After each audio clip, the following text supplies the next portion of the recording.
Good afternoon and welcome to the July SMAC meeting. I'll call the meeting to order. We have in the agenda 2 excused absences. Actually, there are 4. Jonathan and Joseph both submitted requests for excused absences. And I also just want to congratulate Terrell. He's not here because he and his wife welcomed their first child. So we celebrate them. And so we'll just have Jonathan and Joseph's names added to the excused absence list. We'll move to the approval of minutes. The minutes were submitted. Are there any comments or corrections?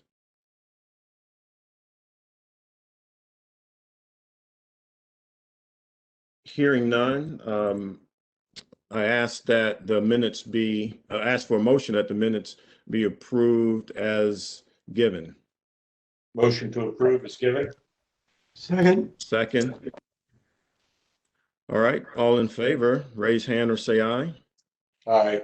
Any opposition, raise hand or say no. Passes unanimously. Mr. Vice Chair? Yes. Pardon me, sir. I think it would be appropriate if we could have a motion and a second and a vote to excuse the absent members today. I move we excuse the 2 absentees. Second. All right. All those in favor, raise your hand or say aye. Any opposed? Like sign? Ayes have it. Thank you for that, Wayne. Commissioner Senior, that was for all 4 of the absentees, correct? We did get pre-notice from before the meeting for, okay, I'm sorry. That's for all 4.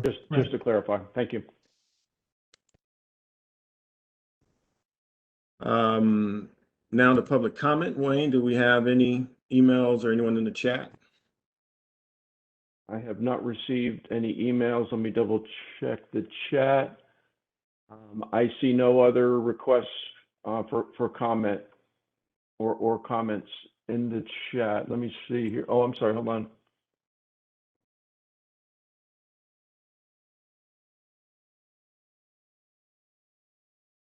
Okay, no, this was just a quick note to me. No public comments. Okay, I just saw something in the chat. From, oh, I'm sorry, sir. I do see a chat. Either Cassie or Casey, yeah. Yes.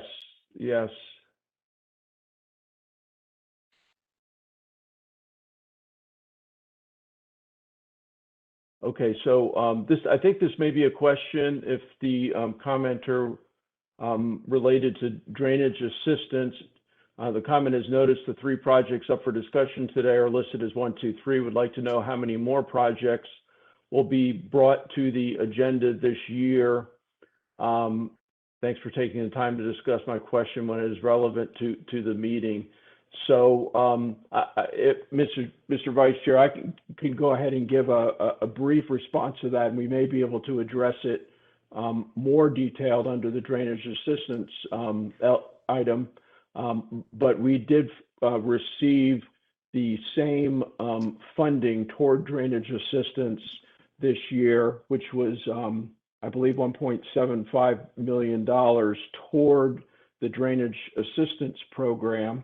And so not knowing specifically the cost of every project on the list, it would be hard for me to predict how many projects, but we would work down the list. And there's always the possibility that new projects could come in based on storms that we have over the course of this next fiscal year. And if those scored as a higher priority, they would be ranked such and performed in order.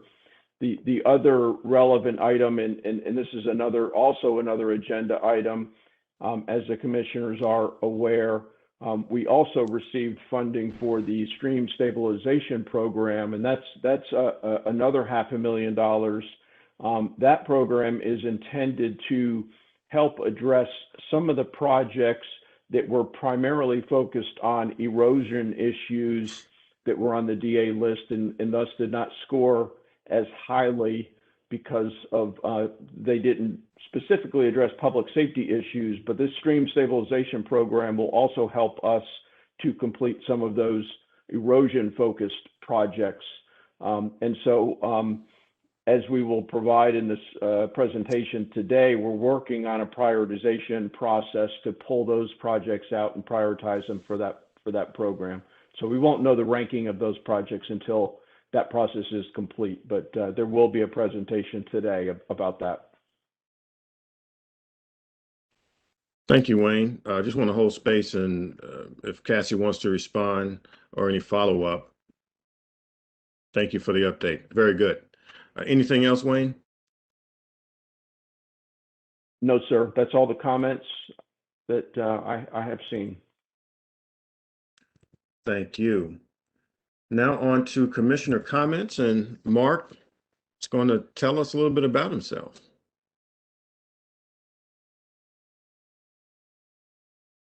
Mark, I think you may be muted. Yeah, there. It's much better. Thanks for the heads up. It's been really boring with being muted the whole time. I am Mark Sr. I am married with 2 boys and 2 granddaughters. I'm originally from New Jersey. I came to Raleigh in 1981 for a master's degrees at NC State in forestry with a minor in water resources. I had a bachelor's from Rutgers University of New Jersey in natural resource management. I served the City of Raleigh Stormwater Division in various roles for over 32 years, from May 1983 till 2015 when I retired. I've been working for the last 5 years in private practice, mostly doing stormwater related work with other municipalities, including the City of Raleigh. I've served on the Stormwater Management Advisory Committee for 4 years, started in 2017. And I have a vested interest in stormwater management, as I have a house on the Neuse River in New Bern. So what washes off Raleigh today is what I swim and fish in a day from now. So it's a deep concern to me. My priorities for the SMAC are to ensure that we have a wise and efficient use of the revenues provided by the Raleigh citizens and businesses. And my goals for the committee are to prevent and reduce future stormwater quantity and quality problems by trying to identify where we can make changes so that we won't have to fix things tomorrow that we're creating today. And that's Mark Sr. Thanks so much, Mark. Commissioner Stansel is not here. He has an excused absence. He is the liaison to Planning Commission. Wayne, as I understand, there are not any stormwater specific matters before the Planning Commission that need updating, but I'll hold space for you if you want to give an update. That's correct, sir. There's been no specific discussions between the liaisons, and I'm not aware of any particular zoning cases that have significant stormwater concerns or issues that have been raised at this time. Thank you. On to stormwater team updates. Great, thank you, sir. We do have some staffing updates to give. We've had a couple of new employees join us. We have had Javier Achanis, who is our new fiscal analyst, is new to Raleigh, joins us from South Florida. And so we're very pleased to have Javier on board. He'll be working closely with Scott Bryant on the rate model and assisting with budget and fiscal matters for the entire division. We also have another new employee, Ji-Young Kim, and Ji-Young is a senior plan reviewer. She comes to us from California. So we're very pleased to have Ji-Young on board, brings some senior experience to our plan review group. And then we have 2 promotions within the division. Nathan Burdick is being promoted from a plan reviewer to a senior plan reviewer. So glad to have Nathan stepping up in that role. And then Pete Duffy, who has been leading our illicit discharge program, is being promoted to a senior engineering specialist in our stormwater control measure and dams inspection program. So pleased to have Pete take over those new responsibilities. That's a brand new program, as you may recall from the reorganization, that's going to be very critical for our ongoing compliance related to stormwater control measures. And there are some others in the works, but not quite ready to announce those yet. So we'll be able to give you an update on some other positions next month or in the near future. And that is all I have on the staff updates. Thanks so much, Wayne, and welcome. Congratulations to all those. I guess on to high priority topics.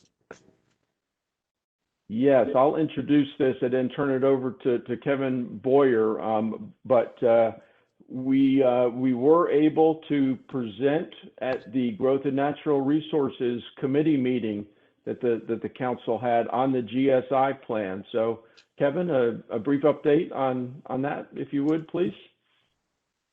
Sure, thank you, Wayne. Our presentation was kicked off by Chair Evan Kane and also Mark Senior, giving some context and history, which went well. And I gave a presentation to the committee similar to what was given on June 1st to the full council, somewhat more content. And then there were some questions, but generally favorable response, receipt of the plan proposed by the commission. There also was a guest speaker and a comment during the comment period. The executive director of North Carolina Coastal Federation was in town for other business, and they have been doing studies and have issued a recent report referred to as nature-based stormwater solutions. And he came and spoke in favor of what the commission is recommending, and that was received well by the committee. The committee then voted to recommend to the full council acceptance and endorsement of the plan without a date given on when they would do that, but we staff expect that to be done at the July 6th meeting, at which time we'll have both the commission and staff have our direction, updated direction from City Council. That's my report.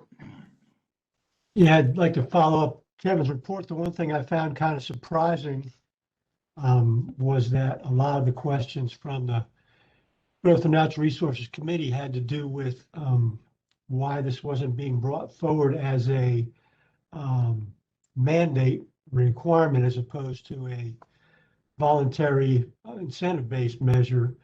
And so I thought that was kind of surprising for what has been kind of recognized as a development-friendly council, that they were seeking to apply additional requirements to the development community.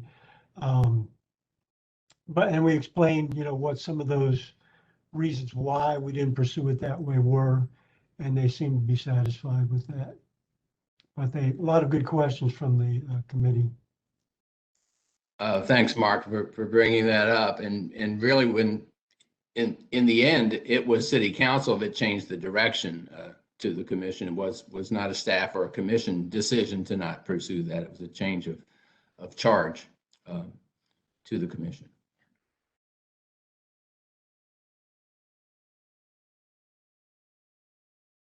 Thank you, Kevin and Mark.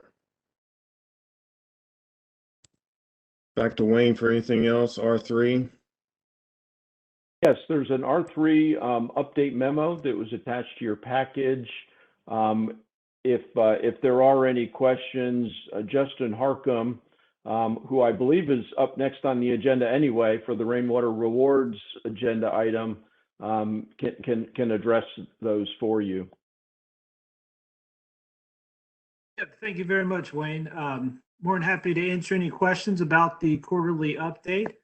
As you can see in the memo, there's been 10 projects approved since the April 1st report, one of them by this commission, the other 9 by staff.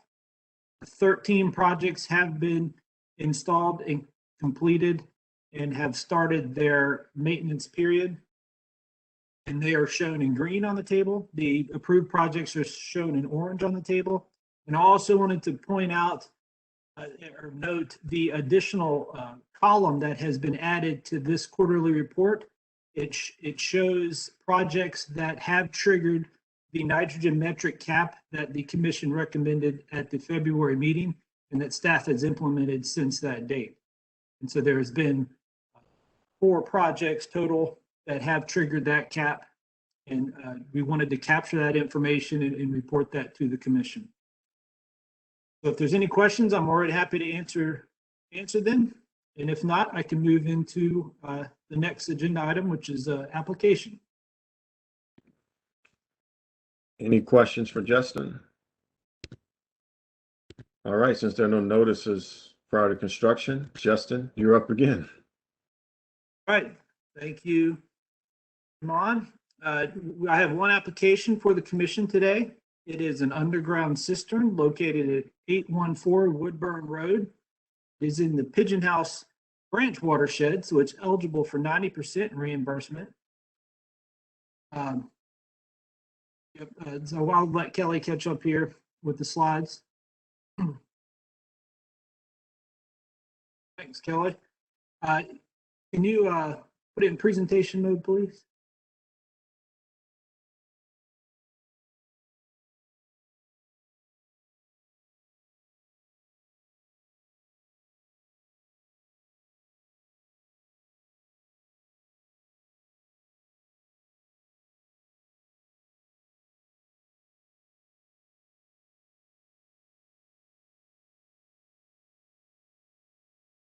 There we go.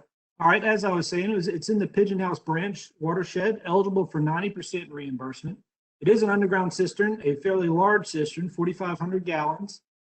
They actually plan on installing or have installed a cistern larger than this, but the program would not support one this size based on the amount of impervious surface that flows to it. So their deliverable is at least a 4,500 gallon cistern, and their application and cost estimate has been edited and revised to reflect this, and we can talk about that more as we get into the cost estimate.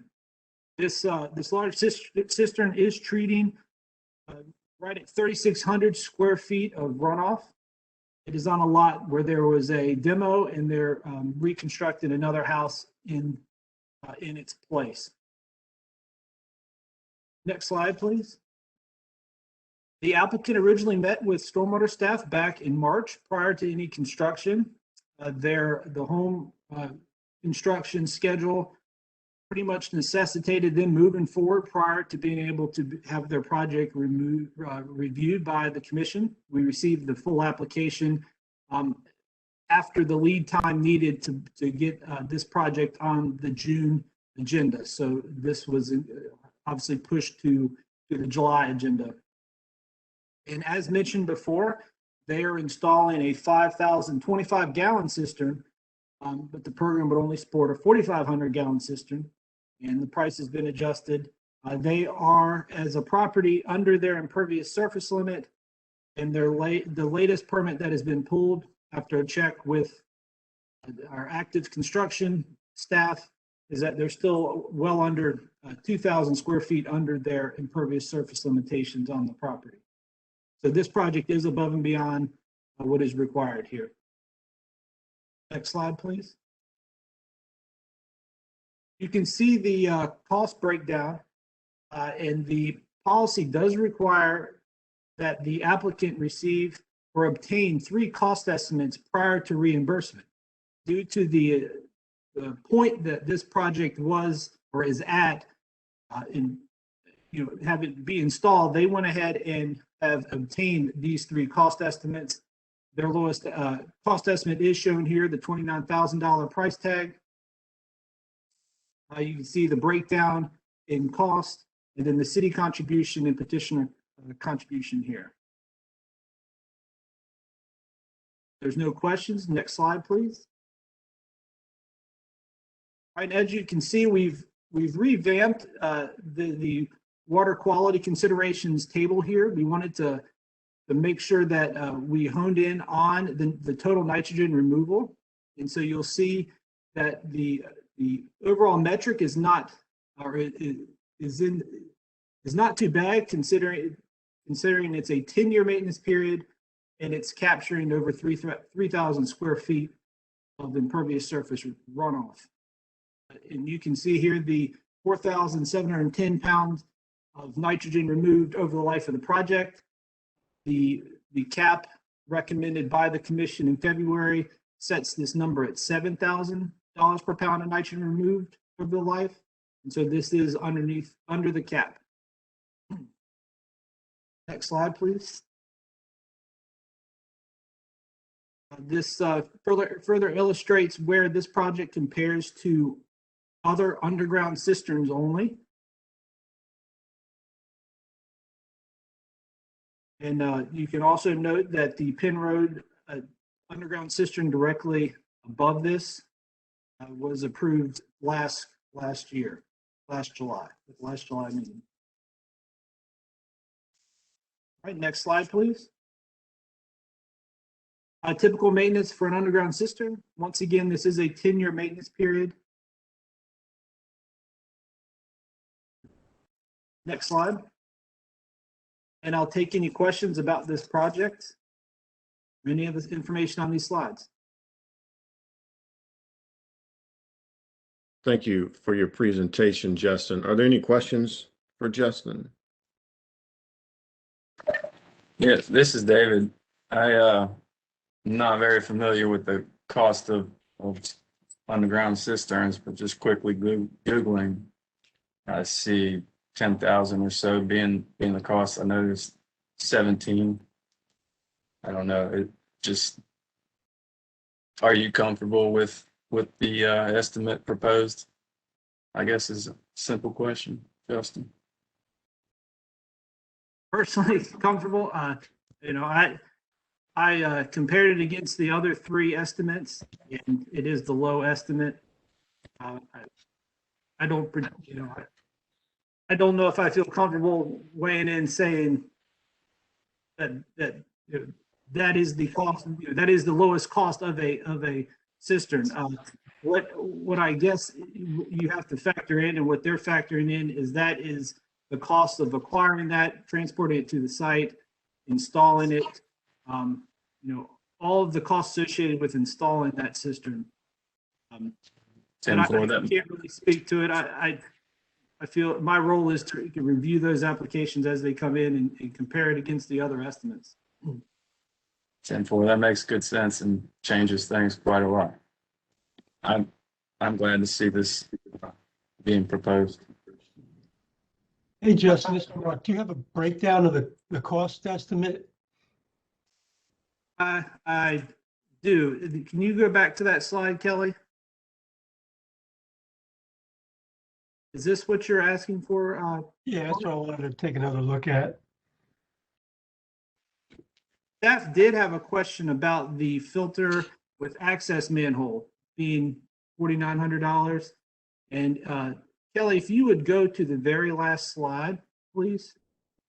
And this was what Kevin calls the bullpen slides.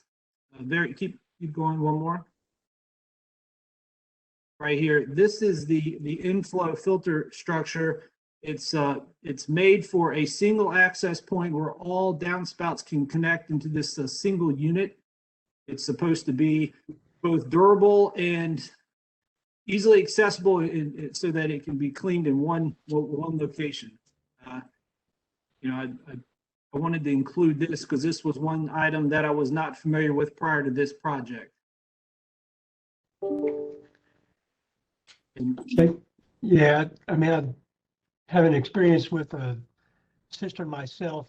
Something like this is nice to have in terms of keeping the stuff out of it, making it easy to clean, because that is one of the more labor intensive and regular maintenance items. Going back to the cost items, it seems like the cistern itself is pretty expensive. It seems like the labor is separate. I'm just wondering what kind of cistern they're buying for $17,000. Usually they're just polyethylene tanks. That seems really high for a polyethylene tank. Does that include anything else, or is this a concrete tank, or what kind of tank is it? Back, second slide. This will be a second slide. Justin, I'm having some trouble hearing you. I don't know if others are. Yeah, I lost them. Kelly, could you go back to the photo showing the cistern in the ground? That is at least a photo representation of the vessel itself. Okay. So it is plastic. Okay,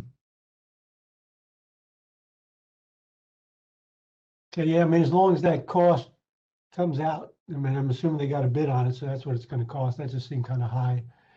And going back to one of your early comments that 4,500 gallons was the biggest that would fit under our program. What I found is you can never have a cistern that's big enough, because when you need the water, it's never there. You have used it up, and you don't have a storm when you need it. So the bigger, the better, when you're trying to, if you have a good use for the water. That's all I got.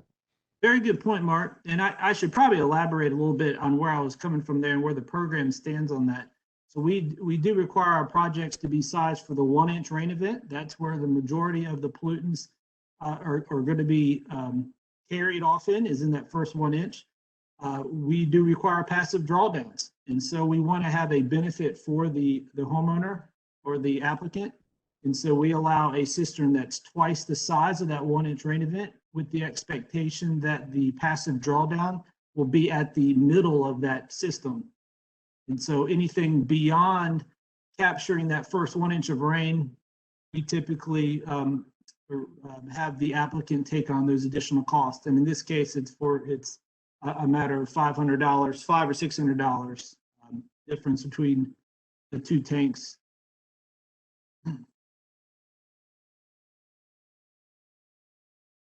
Today begins fiscal year 22 for the city. Is that correct?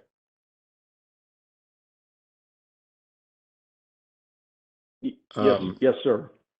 It does. Okay, and so decisions made today go on that fiscal year. Are monies that were not spent in 21 rolled over, reallocated in 22? Yes, sir. So we had just under $100,000 in funds that were residuals from last year.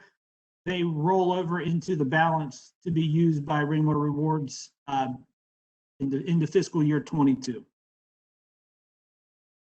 Thank you. Any other questions or comments for Justin? I have a comment. Yes. Yeah, just looking at the tank and the pricing in their submission. Here's a 5,000 gallon variable tank polyethylene. I just pulled up. It's 11.2. But that doesn't include delivery. So depending on where you get it from, your freight won't be that much, maybe $1,000, because you can put multiple items on the same truck. But the tank prices seems to be inflated. Whether it's from whether the contractor is a tank dealer, maybe they mark them up. I don't know, but their labor seems awfully low. Yeah, I would agree. I kind of did the same thing and checked and came out about 11,000 for a underground system like that. But like I said, that doesn't include shipping or whatever else they might be included in that. So it does seem high. It's at least $6,000 higher than what it should be. That doesn't include if whoever's doing the tank work is excuse me, they're likely a general contractor. We get discounts on this stuff. So it may be something that we want to ask. Is this the best price for that tank? Because I'm looking, like right now, Norwesco sells almost an identical tank, except it's in black polyethylene instead of white. Has the same manway. It's got all of the shapes and ribs to it, so it would withstand being buried. It's a underground holding tank. So I've heard several comments from commissioners about the price of the tank. We have, I guess, a presentation before us. Due to Wayne, could we send it back? I know it's already in, but regarding this, I mean, either we could just do a straight up or down vote. I guess we could table if we want more information, maybe more questions concerning the price of the tank. Really looking to maybe Wayne and Justin or even other commissioners to see where you think we should go. Yeah, Mr. Chair, I would suggest we hold this and ask the question of the property owner why the cost of the tank seems to be almost double what, you know, the price is, what we can find for those online. They can explain that. Okay. And so what that would mean, because it's installed, if, as Glenn said, perhaps a different tank could have been chosen at a different cost, then we would pass that on to the property owner, correct? I mean, I'm just trying to think what would be the next step. If it's 11,000 and when they have a 17, then do we then pass that on? And so then the request is for, you know, $5,000 less. Yes, sir.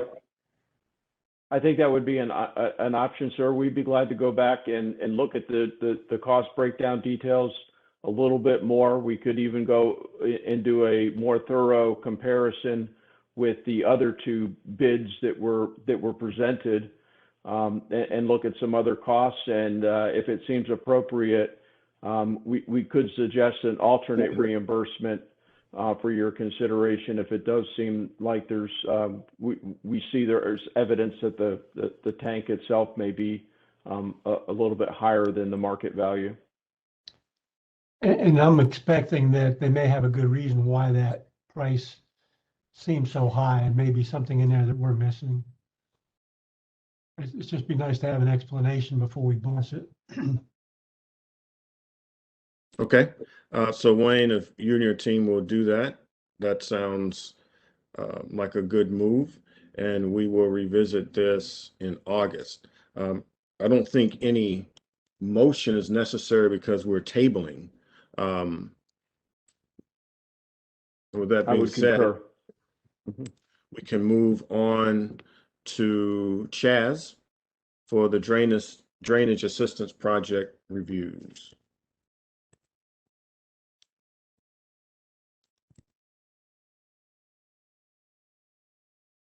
Yes, good afternoon. Thank you so much. I'm going to share my screen.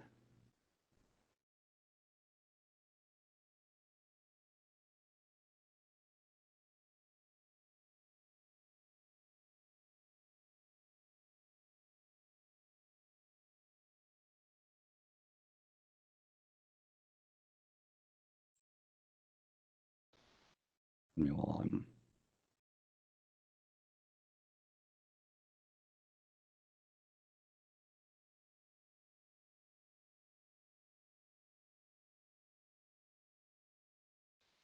Can you all see this presentation now? We see it fine. Thank you. Thank you. All right, so welcome. This is the July fiscal year 2022 Drainage Assistance Project Review. We have 3 projects before us today. So a presentation overview will go through the pending projects, followed by the project's location map, then the project request, then look at funding overview, and then recommendations and questions. So here we have the the pending projects list. You can see the 3 Crandon Lane, Cortland, and Lord Ashley Road that are coming before us. And then we have the next 23 for a total of the 26. May recall there's about 90 pending projects right now on the drainage assistance list.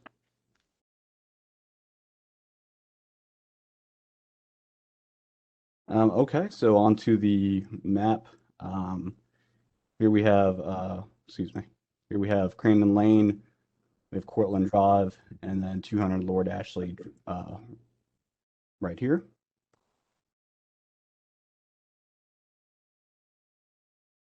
All right, so on to Crandon Lane.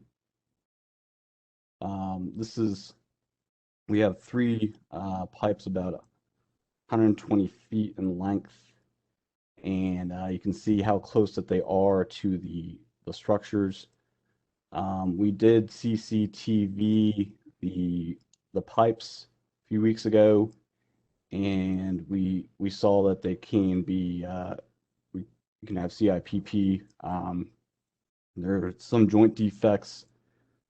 There's no large joint offsets, which means that we could rehab the pipe to save some money.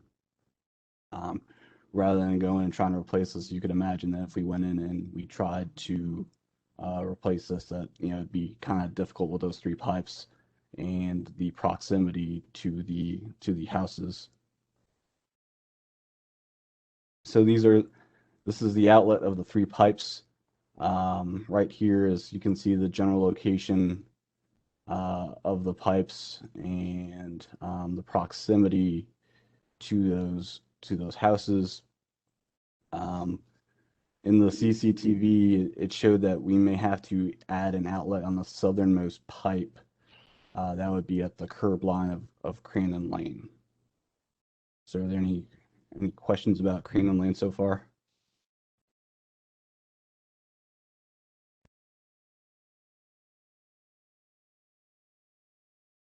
Mr. Vice Chair, we have had an attendee who is the homeowner, and I don't recognize the name. It's Michael Iovino, has requested to speak at the appropriate time related to his drainage assistance project. I'm not sure, Chaz, if that is this one or one of the other projects that you're about to present. Wait, I don't recall exactly the property owners, but Wayne, can we get clarification on which property that is? Yeah, if Mr. Iovino could put his address in the chat, please, to confirm, that would be helpful. He is 814 Woodburn. Oh, that's the R3 project. I'm afraid we're past that one. We'll come back. Let's finish the drainage assistance items, and we'll have to come back to the rainwater rewards. My apologies, Mr. Iovino. We didn't see that until we got into this item. I'm sorry to interrupt, sir. Go ahead and proceed with this item. Thank you, Wayne. So moving on to Cortland Drive, we have 1307 Cortland Drive. It's a 15-inch corrugated metal pipe that needs to be removed and replaced. The piping is severely corroded and runs along the side of a neighbor's raised driveway. Our inspection team also found 2 sinkholes near the pipe that's about 9 feet and 11 feet from the house. This location, but not near the location of the raised driveway. So we did, this is a camera report. You can see the pipe material is pretty corroded. So we didn't feel like we could go in and rehab it like we could for the previous project. Here's the pipe runs in this direction. You can see the raised driveway of the neighboring property. And these are the holes that they've tried to fill in. We told them don't fill in the holes. This is up for drainage assistance, so we can, this obviously is a concern with these holes here. And then a street view from Google showing the inlet and just how close, there's not much room to work with. The house is right here, and the raised driveway is right here, and the pipe runs along in this direction. So, any questions for Cortland Drive so far?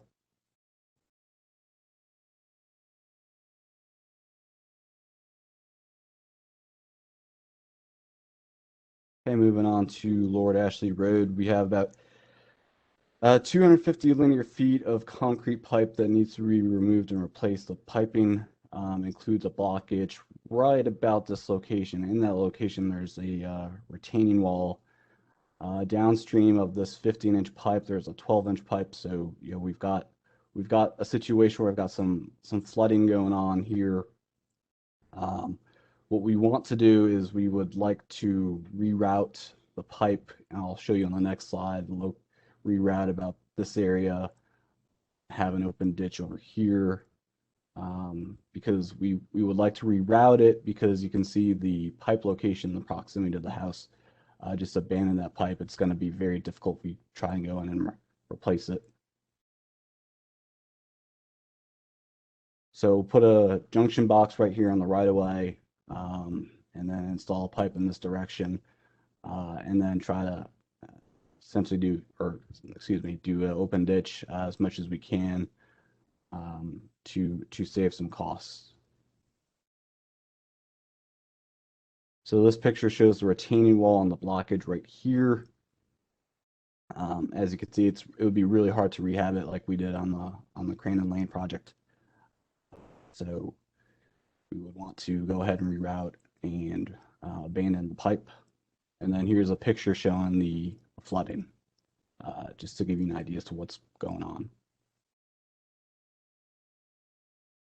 So, okay, on to the costs. The total costs are, for Crandon Lane, we're looking at $100,000 for 1307, $125,000 for 200 Lord Ashley, $253,000. That's a total of $478,000. There, Wayne mentioned the $175,000 from for this new fiscal year. We have a carryover of $92,000. So the total fiscal year budget is $1.842 million. And then the remaining funds, if all these were approved and went through, would be $1.364 million. So that concludes this report. I welcome any questions, recommendations, or comments. Thank you so much, Chaz. I have a question. I saw that the Cortland property had a MCS, a higher MCS, but lower safety. And I think that MCS is based on the four most important criteria, that safety, flood, hazard, regulatory mandates, and water quality. Is that correct? Sorry, you're talking about, I want to go back and refresh. You're talking about this Cortland? Yeah, that Cortland. Okay, sorry. And you're saying it had a lower safety, excuse me, higher Well, it had safety? a higher MCS, but lower safety. And I think that MCS is based on the four most important criteria. And I'm thinking that safety, flood hazard, regulatory mandates, and water quality. Is that right? That's right, yes. Okay, all right, thank you.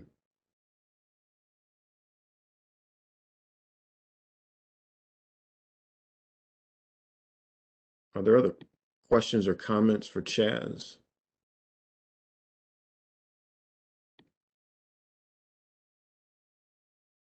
Seeing none, I suggest that we approve this as a block. So may I have a motion that we approve these drainage assistance projects as presented? Motion to approve the drainage petition projects as presented. All right, is there a second? Second. Glenn, okay. Mark motion, Glenn seconded. All in favor say aye or raise your hand. Opposition, like sign. Seeing none, it passes unanimously. Okay. Mr. Vice, And Mr. Vice Chair? Chaz? Yes, Wayne? If, Yes. I'm sorry, if this would be the appropriate time We have had a request from Mr. Iovino, the property owner of the Rainwater Rewards project, that had been reviewed. I did not see an earlier chat during that discussion. He's requested to speak and explain the cost question that the commission had. We have allowed this in-person meetings in the past if it's acceptable to the commission. Is acceptable to me. I don't know if others have. Mark gives a thumbs up. So why don't we just give 3 minutes? I'll just set a timer with a singing bowl at the end. But sure, take the floor or the mic. Okay. Kelly, are you able to promote Mr. Iovino temporary, or Colin to a panelist so that we can hear him? Yes, Mr. Iovino, you should be unmuted now. Thank you very much for taking the time to hear me. I think if you look at their proposal, you look at their subcontractor, and their breakdown isn't exactly as clear as it should be. If you look at the cost of the cistern, what's not shown in that cost of the cistern or broken out would be their equipment use and haul off of spoils. I mean, a 5,000 gallon cistern displaces quite a lot of dirt. The dirt is no longer on site. So there are, the cost of the cistern as they presented it was 17 and change. But if you look at just having labor and then the cistern, they were not exactly clear in the overall inclusive costs of the, to get the thing on site and in the ground. So I just wanted to let everyone know there's more to it than just buying a cistern online. So that's all I wanted to say. If you have any questions, feel free to ask. Yeah, this is Mark Senior. I appreciate that update. I also looked at the price on the filter, and those seem to be running less than $1,000, but it's $49 in the cost estimate. Could you explain that one as well? Is there more? I'd have to ask the sub that question. Obviously running power to it. So I'd have to ask the sub the question as to Okay. what are, not, agreeable to the board. And I mean, and this is the lowest of 3 bids. So, I mean, where the contractors may put the money is going to vary. So it's really what the bottom line is what we're looking at. So appreciate that. All right. Any other Are questions? there any other questions or comments to the property owner? I know we talked about tabling this for August. Wayne and team will be doing investigating, and we have the property owner here. Any other questions for him?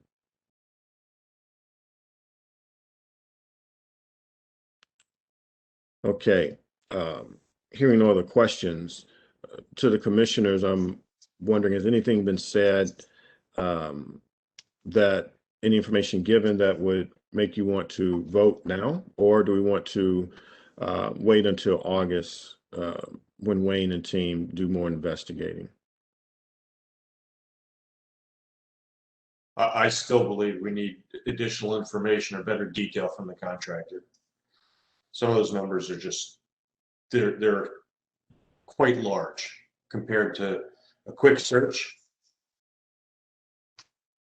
Now, if there are support costs like disposal of spoils, delivery costs, it's not a big deal. The contractor can supply it. It needs to substantiate his number. That's all I'm saying. Yeah, I would agree with that. It'd be nice for us to have that, not only for this project, but for future references to, where the cost fees really are coming from.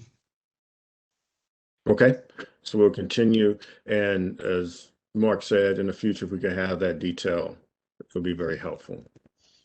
One more comment. If we're talking about, for this particular case and other ones, additional detail, maybe what we really need for this program is a quote sheet that lays out each individual item, their labor costs, disposal, delivery, anything that would go into doing that job. I'm a general contractor, and I supply that when I do say a cost plus 20 project with somebody. they see every single cost that goes into building a project so that they know I'm being fair with them. And that's all we're talking about, is that the contractor or the applicant is being fair with the city, because the city is covering 90% of the project. And the city should not be looked at as a gift horse or a deep pocket. We're a partner. Thank you, Commissioner Taylor, for that comment.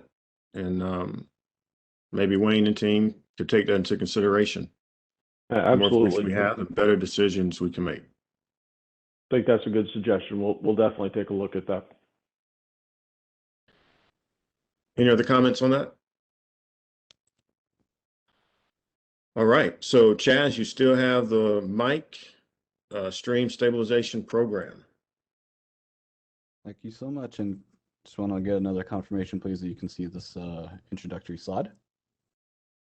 Yes, we see it. Thank you so much. All right, so this is the stream stabilization prioritization model discussion presentation. This is a follow-up to the stream stabilization program presentation from last month. You likely recall that I talked about the basics of the program, and now this presentation will look at the prioritization model for the program. So just a presentation overview, we'll look at the program objective, the existing drainage assistance model, the proposed stream stabilization model. Then we'll go through some example projects and open it up to some questions. So, as always, I like to start off with the core mission. It defines who we are, and the Stormwater Management Division core mission is to preserve and protect life, support healthy natural resources, and complement sustainable growth within the Raleigh community. And I underline to support healthy natural resources in both the Stormwater Management Division core mission and the Stream Stabilization Program objective, because that's really the goal of the stream stabilization, is to support healthy natural resources by reducing sediment loss to stream bank erosion, and we do that by reestablishing a streamside riparian buffer. So this was the existing drainage assistance prioritization model. This came from SMAC input back in 2016. I'll read some of the criteria. Public safety and health, 17%, flood hazard reduction benefits, 14%, regulatory mandates and compliance, 13%, and so on. So what we did was last month, we took those non-criteria that are listed here, and of those, we proposed 4 criteria for the stream stabilization program. That is water quality benefits, community support, implementation complexity, resource leveraging, and indirect community benefits. And then what we also did was we proposed 4 new criteria for the stream stabilization program. That is bank erosion height index. We call that BHI, buffer restoration, pollutant reduction, and priority water quality areas. And for each of these criteria, I'm going to get into specifics just a little bit and talk about how they would be scored. So let's look at the first one, bank erosion height index. Again, BHI. We look at height of bank, bank angle, surface protection, and root density. And I'm sure that you can imagine how all these factors would play into bank erosion. These factors would show how erodible a bank is, which can be an indicator as to how often and frequent a bank is eroding. And in general, these are community accepted measures as to how erodible a bank is. And so we'll go through 2 of the examples. Obviously, bank slope is pretty straightforward. That's just looking at, the slope relative to the ground. And then bank height is looking more at, how full is the bank. You can imagine that if you have a higher bank, you're going to have more water that stays in it. And so when you have a higher storm event, 1 year compared to a 2-year storm event, you're going to have those higher erosive velocities. so it's going to erode it more. So we have, very low, 0, low, 2, medium, 4, and so on. And then buffer restoration, we'll look at the original condition of the buffer and compare it to the proposed condition. The original condition will vary, but the proposed condition we'd like to have forested. And as we recall from last month's presentation, we'll also have conservation easements. So looking at buffer restoration, we have the existing buffer condition. We have for that impervious, maintained lawn, unmaintained meadow lawn, forested and wooded. And then the buffer easement width 50 feet, 40 feet, 30 feet, and 20 feet. So let's just say, for example, you had an existing buffer condition that was impervious and a 50-foot conservation easement was given. That would score a 10. Conversely, if you had an existing buffer condition that was forested or wooded and the only 20 feet was given, that would score a 0. And I'm sure many of you are familiar with the importance of buffer restoration and what they do, but just as a refresher, they stabilize stream banks, they absorb nutrients, and they provide fish and wildlife a better natural habitat. So pollutant reduction, which is length of stabilization, is expressed in pounds per year, and this would use the existing prioritization model using water quality benefits. And so pollutant reduction, TN is total nitrogen. So looking at the total nitrogen reduction, if you had 0, that would score a 0. 0.5 pounds per year total nitrogen reduction would be a 1. On down to greater than 500 pounds per year total nitrogen reduction would score a 10. And then looking at the priority water quality areas, that looks at pollutant sensitive watersheds such as Pigeon House and Swift Creek. And like the pollutant reduction, it would use the existing prioritization model from water quality benefits. So non-priority water quality areas will score a 0. 303 impaired waters such as Haresnipe Creek, Little Briar Creek would score a 5. Priority water quality target areas like Pigeon House, Swift Creek, Perry Creek, Falls Lake, Swift Creek, our water supply watershed would score a 10. And so with that, this is how the pie chart would look if we just took the 4 criteria that were used from the existing model and carried it over to the new model. So we have indirect benefits at 7%, resource leveraging opportunities 8.5%, and community support and implementation complexity at 9%. And then water quality benefits, we would reallocate to the 2 categories regarding the nutrient sensitive watersheds and the pollutant reduction. So when you take all that and you take the 7%, 8.5%, 9%, what happens is to be reassigned will be 75.5%. And so from that, what we did is we came up with these proposed weights. Be high at 22.5%, pollutant reduction at 20%, buffer restoration 8%, impaired stream watershed at 15%, and then keeping these 3 indirect community benefits, resource leveraging, and community support and implementation and complexity at the same weights as the prior model. So what we want to do is just give a really rough idea as to how the scoring would look like, and definitely welcome input.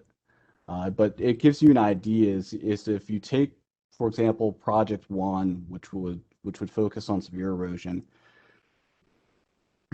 how would that score in the project? If you take project 2, which is minor erosion, how that would score, and then if you take project 3,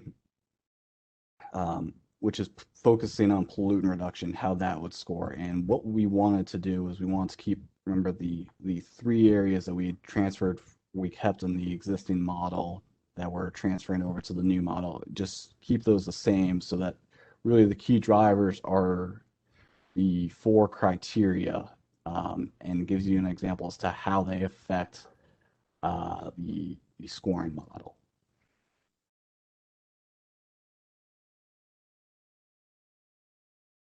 So that concludes the presentation, and I welcome the commission input, comments, or questions. Thank you. Thank you, Chaz. Any comments, questions? Hey, Chas, on the BHI, is that bank erosion hazard index? It said height index. I'm not familiar with that index. Yes, it's height index. It's hazard. Oh, excuse me. Yeah, Mark, it's hazard. It's the beehive, the standard beehive developed by Rosgan. Okay, thanks. I thought there was something new I was missing. Thanks. Appreciate No. it.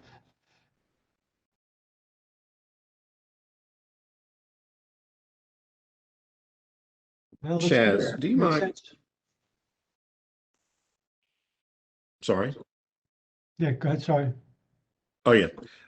Did you have a follow-up, Mark, or you were good? No, I'm good. I say overall, Okay. yeah, it looks good. Okay. Do you mind going back, Chaz, to the priority sliders before the TPS?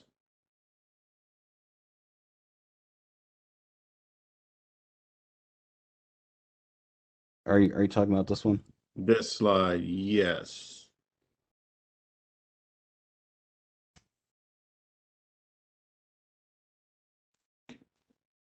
So,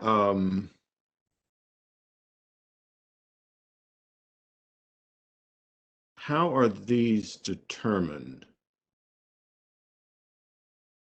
So these came from the existing model, and I'm not too familiar. I will defer to someone who was more involved in creating the model. If you could jump in and explain how some of these numbers were arrived at. Yeah, so these are areas, especially like the 303D list, that have identified the state as to be impaired and show up on the 303D impaired list for impaired water. So those, you see the sub basins, kind of listed under the 303D list. The other sort of priority water quality target areas are areas that may be TMDLs that have a potential TMDL put on them for pollutants or load reductions, or are located in a water supply watershed to be a little bit more sensitive in terms of water quality than other areas. The one thing to note is we probably should work a little bit more. I think what you would see that doesn't really show up in the impaired waters like that receive a 5 would be anything really flowing to Crabtree Creek and or Walnut Creek, as those two basins are both, Crabtree Creek and Walnut Creek are both listed to have multiple pollutants listed on the 303D list. So most areas outside of the priority water quality target areas that score a 10 in the city, draining to sort of Walnut or Crabtree would at least receive a 5 in this criteria, in this scoring. So thank you for that, Dale. So just to make sure I understand, the fact that I don't see those listed in this slide, is that a floor or a ceiling? Is that because of the multiple sources? Does it, I guess maybe how does that impact their exclusion, or perhaps those two creeks should not be on this list? I think they should be on the list, and anything draining to them should be on the list. And I think this is one that based on that, how it was originally set up, may need to take a closer look at how we're setting up the stream stabilization model to either break out the scoring or a little bit more understand how best to score projects that are within an impaired watershed or drain to an impaired waterway. Because Thank just to you. give you, That would be helpful. okay, yeah, because just to give you a little background in the existing model, projects that would drain directly to Walnut or Crabtree Creek would score an 8 in the existing model. But that doesn't, I don't know that that really gets to the intent of what we're trying to do in this scenario with trying to improve water quality. If we're doing stream stabilization on a tributary or a stream that drains to an impaired waterway, it seems like that should be scored consistently across the city. Agreed. What you just said makes sense to me. So any information you can share, I would appreciate. Absolutely. Yeah, if I might suggest, Mr. Vice Chair, I know it's hard to understand the implications of these weights and scorings without really seeing outcomes. And really, we're just at this point looking for, any qualitative feedback. Does this seem right? Are there any factors that we're, leaving out? But I would suggest there's still a next step of let's take the stream stabilization projects that we have on the DA list, go through some scoring based on these weightings, see how they turn out, and let's use a gut check, make sure it seems like the scores are turning out based on how they instinctively should, and we can bring that preliminary scoring back to the commission for your review again before we move forward with anything. Thank you. Chaz, I have a question for you, and my question is based on the memo you sent, and I think you got after it in more detail, but I'll ask it anyway. In the memo, you said that there were basically 20.5% that was unallocated, needed to be distributed in a different way. And so I began thinking about what would it look like for this to be a pilot project and to have some type of equity distribution.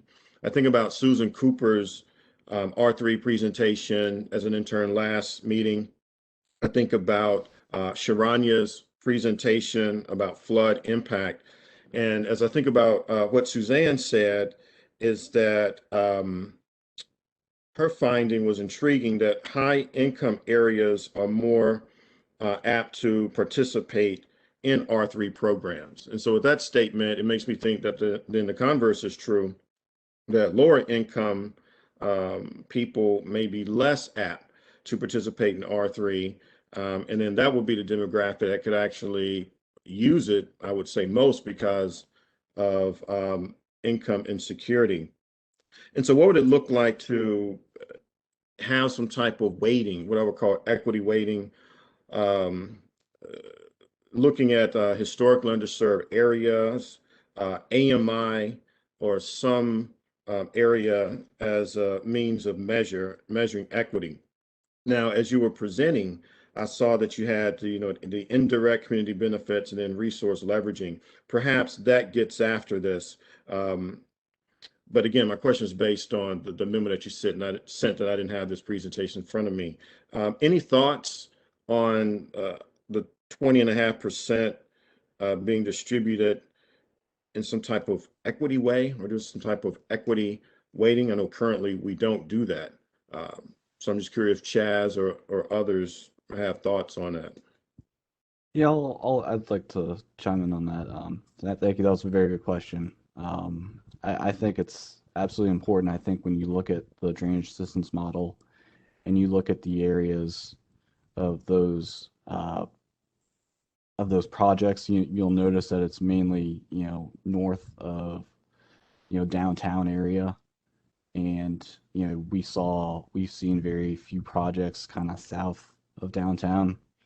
And so one of the things we tried to address, and I touched on it just a little bit last month, was not only looking at the complaint areas, but looking at our watershed studies to identify areas that have erosion. So when we do these basin studies, we can identify, because I think you bring up a very good point that, people with, are perhaps with higher income are more likely to voice their concerns. And I think we can definitely look at, trying to be more equitable and addressing those concerns. That's something that I would like to see. So that's, something that we can definitely look into and include in.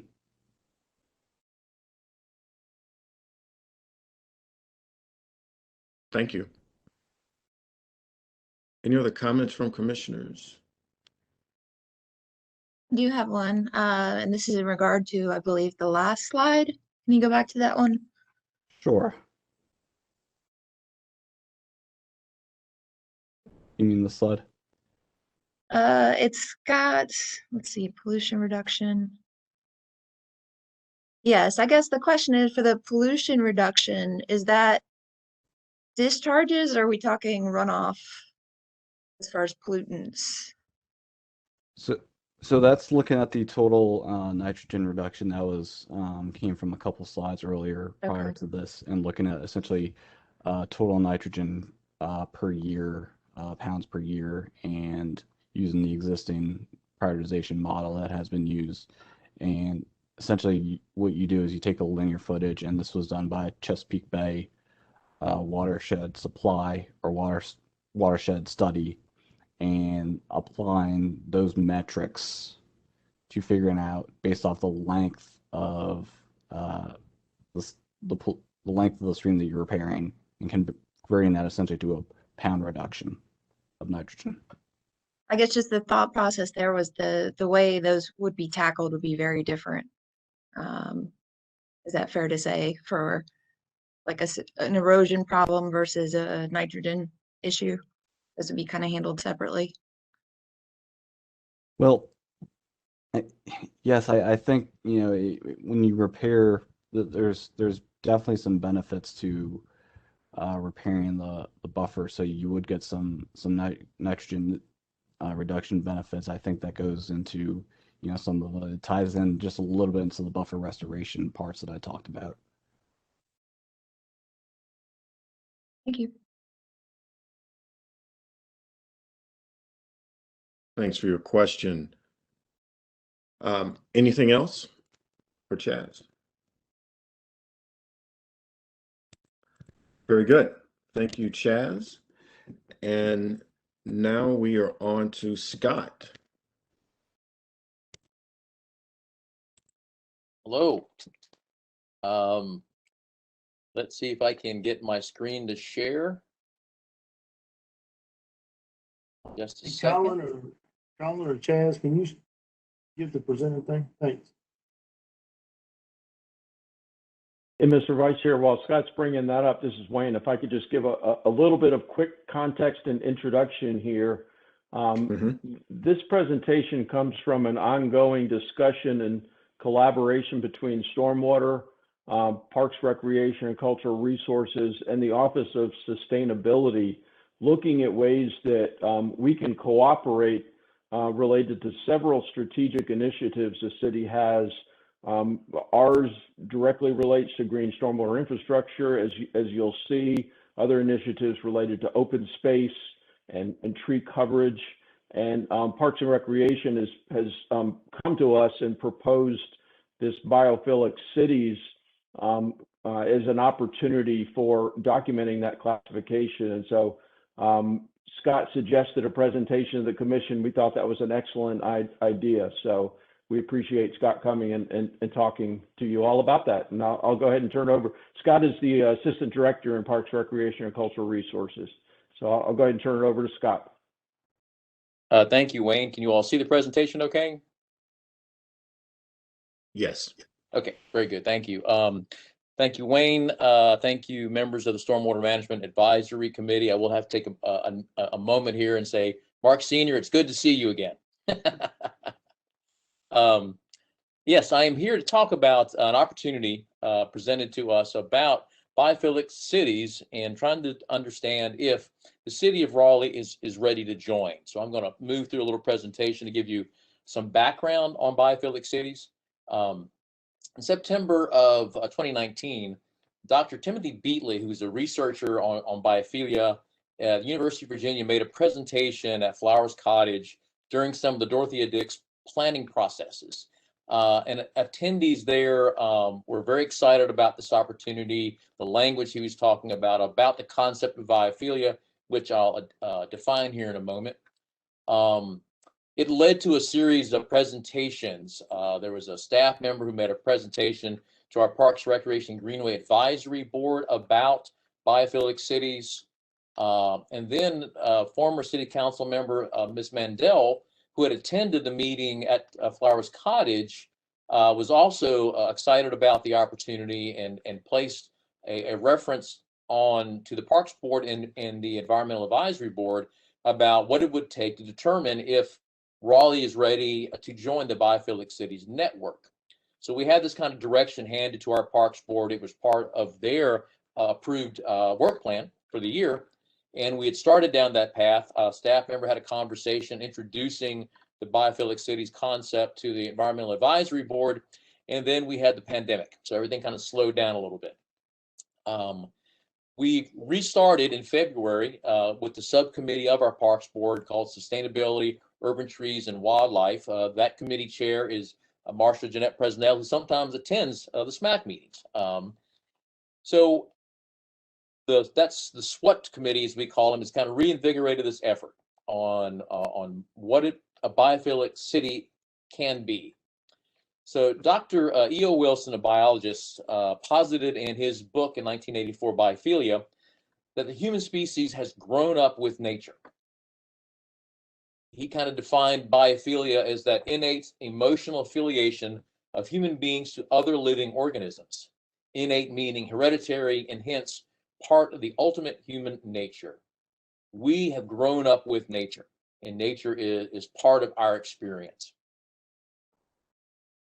From 1984, there's been much research, a very rich vein of research on the interaction between humans and nature and what it can do for us. It lowers our depression, anxiety, improves mood. All of these little statements here on the left-hand side of the slide have come forward from research talking about engagement with nature, interacting with nature, being around nature has these positive benefits. I think as we come out of this pandemic, this one really brings home is that the mental health benefits of going for a walk can last for 7 hours. During the pandemic, our park system, our Greenway trails experienced up to a 300% increase in visitation because it was the one place one could go to get away from the pandemic stress. Some of our parks our visitation is up 58% over year to norm. So then the accepting that being out in nature and living your life with a connection to nature is very powerful. So what are biophilic cities? Biophilic cities are those cities that connect us to nature, trees, outdoor, birds and wildlife, trails, landscapes, rivers, hydrology, buildings, and gardens. It's cities that thoughtfully consider how to integrate nature into their design and connections. There's research articles that talk about connecting with nature, living in the city, why we need biophilic cities, why having that investment in connecting to nature is so important for the health of the city. And there are biophilic cities. This is an example. I'm going to see if this works. I'm going to try to pop out. Here's a real risk here to look at current examples of some of these cities. I don't know. Are you all seeing a web page come up? No. Well, no web page yet. Okay. Well, there are examples of biophilic cities: Arlington, Virginia; Austin, Texas; Barcelona, Spain; Edmonton, Canada; Fremantle, Australia; Norfolk, Virginia. There's a rich list of cities that are adopting this concept about connecting to nature. So let me try to go back. If that didn't work, I'll get back to my slides. So it's not only something that is connecting in the United States, but also internationally. Others around the world are realizing the importance of designing nature and the environment into our urban framework. The partner platform, people that are part of this Biophilic City network share. We learn from each other. There's the opportunity to share research. There's the opportunity to best practices. What is the best practice for green infrastructure in Fremantle, Australia? They may be interested in the best practices here.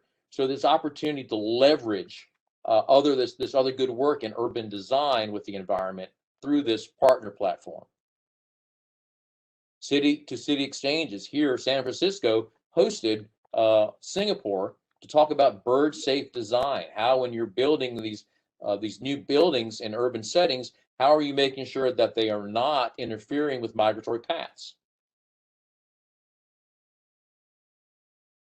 There are a lot of partnerships here, not only just with the cities, but also nonprofits and research entities and university institutions. The University of Virginia is now the leading group supporting this Biophilic Cities effort. So why not a Biophilic Raleigh? Raleigh has made strong positions about the importance of nature in its development. In 2007, it endorsed the U.S. Conference of Mayors Climate Protection Agreement. In 2009, the 2030 Comp Plan was adopted with one of the 6 key visions as Greenprint Raleigh, sustainable development. In 2014, the park system was adopted, and in that was a subsystem on natural environments and the importance of natural environments for the park system. 2015, the city's strategic plan was developed with a key focus area of growth and natural resources. Also in 2015, the endorsement of council, the Green Stormwater and Low Impact Development Program. And just recently, council adopted the Raleigh Community Climate Action Plan. Raleigh's poised to join with this network of biophilic cities. So what does it take to join the network? There's an application process. You have to be admitted in. There's a narrative statement that has to be prepared of how is Raleigh already biophilic? What are the goals for the future? You have to come up with a set of indicators that you will track, and those indicators have to cover these 4 areas: natural conditions, qualities, and infrastructure, biophilic engagement, participation, activities, and knowledge, biophilic institutions, planning and governance, human health, well-being, and indicators. And there must be an official resolution from City Council, and that resolution must contain statements supporting goals of biophilic cities. So we've looked at what might potential City of Raleigh indicators be. For natural conditions, qualities, and infrastructure, we talked about a number of registered monarch butterfly way stations. The Mayor Baldwin has recently signed the National Wildlife Federation Mayor's Monarch Pledge. Indicators for biophilic engagement, participation, activities, and knowledge. We can track participation in nature-based education programs provided by Parks, Recreation, and Cultural Resources, Stormwater, and Sustainability. And we can also track volunteerism, volunteers for nature-based activities with both Parks, Recreation, and Cultural Resources, Stormwater, and Sustainability. For institutions, planning, and governance, we track implementation of the Green Stormwater Infrastructure Program. Projects that actually have incorporated sustainable green infrastructure. We can track that information. And for human health well-being indicators, we can talk about the percent of population with a half-mile distance of a greenway or park trail. So we believe, after talking with Wayne and the staff of Stormwater and Megan with Sustainability, we believe that we have indicators that are available for us to use.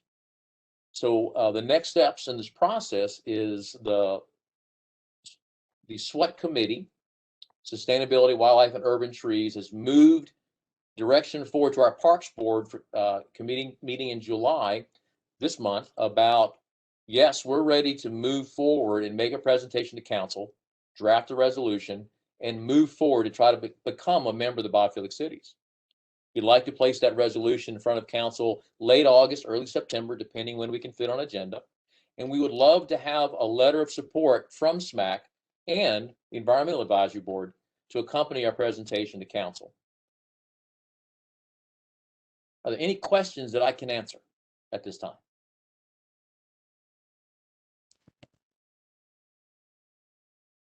Scott, I want to thank you for your presentation. Any questions for Scott? I don't have any questions, but I will say that this is an exciting idea and refreshing, and I'd like to see it move forward. Thank you. Yeah, I mean, I see that what we do here in stormwater is a good fit for that program, so I don't see any reason why we shouldn't support the city moving forward with that initiative.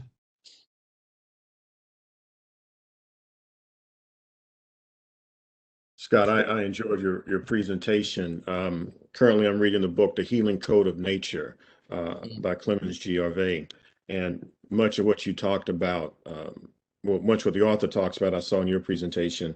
And just as an aside, St. Ambrose, the congregation I lead is doing a healing pod where we're looking at therapeutic gardens and spiritual and emotional healing through horticulture. So we'll begin that endeavor in 2022. Any other comments, questions for Scott? I just had one thought pop in my head. My wife just put up a, what is it called? It's like a environmental friendly yard program. I can't think of the actual name of it, but I'm wondering if that's something that could also be added to what Raleigh is doing to help support that initiative. Mark, that there is a program through the National Wildlife Federation for eco-friendly landscapes. And we see the opportunity, if we take the step, is to kind of a ripple effect where we would grow the nonprofit folks that are working in the space as well and kind of bring them in to leverage their work they're doing to make Raleigh an environment and nature-friendly city as well. Yeah, I'm thinking community gardens might fit in there as well, because I know we participated in the cistern project for one of those, and Martin Petrovich, I was working on a project, but I think I may be in Garner for a community garden effort too. Just thinking all the different pieces that fit into this, it's a pretty broad perspective.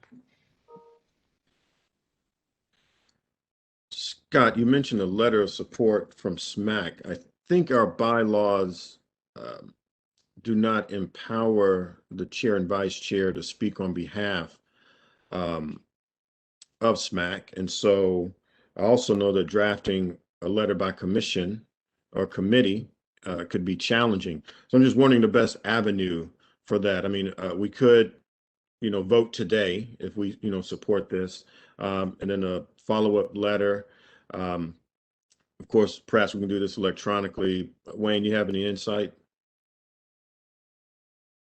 Yes, depending on the timing of when Scott may need such a letter, a couple of options. If we needed something quickly, you could vote for a support, and we could draft a simple letter, basically saying the commission has endorsed and supports this program.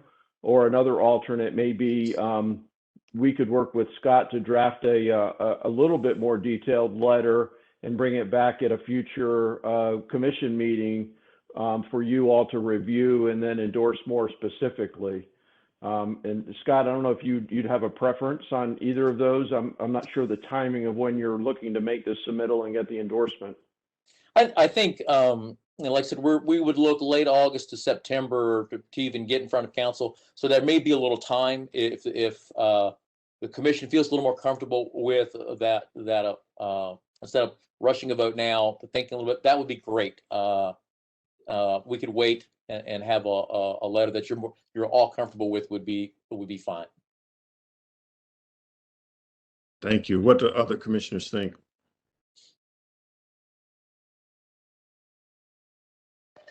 That sounds fine to me. I don't want to hold anything up, but it sounds like we have some time. Yeah, I like the idea of working with Scott to put together a draft that would fit what he's looking for, and then we can review it as a group, tweak it, and get ready to send that forward. Sounds good. Anything else for Scott? Well, thank you all. Thank you all very, very much for your time. I do appreciate it. Well, thank you, Scott. Good Yeah, seeing you. definitely. Thank you, Scott. Okay, other business.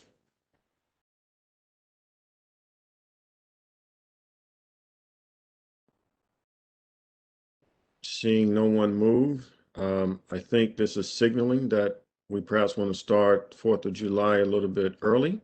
And so may I have a motion that we adjourn? Although Wayne just raised his Mr. Chair. hand. Wayne is Yes, standing in the way. I'm sorry, Mr. Vice Chair. Just one comment, verification. As you may know, the City Council does take a recess over the summer, and so they do not have their second meeting in July or their first meeting in August. Occasionally, SMAC, and it's inconsistent and up to the commission, if you would like to take a recess and skip the August meeting.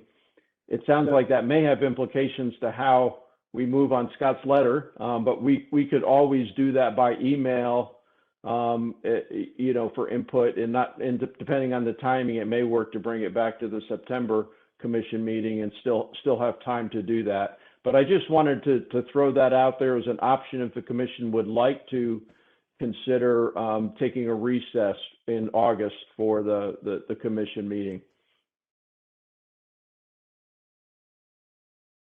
Thank you, Wayne. What do other commissioners think?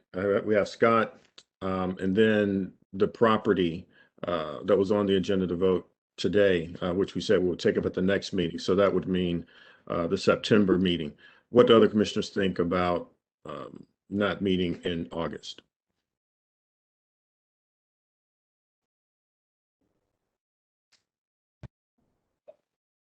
I mean, I could go either way. I'm fine meeting, or if other people want to take a break, I'm fine with that.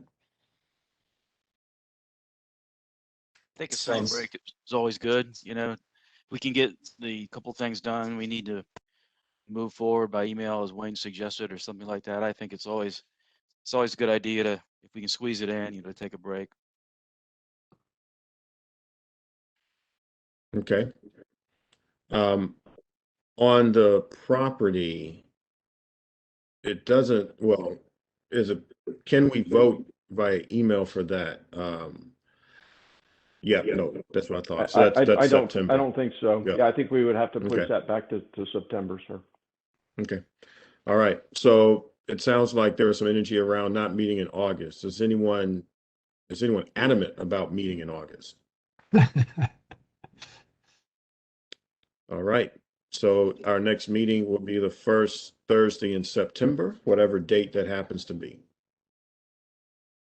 So for skipping a meeting, I think it would be appropriate to motion and second and vote, just to confirm, if Okay. it's a change of the normal agenda. Okay.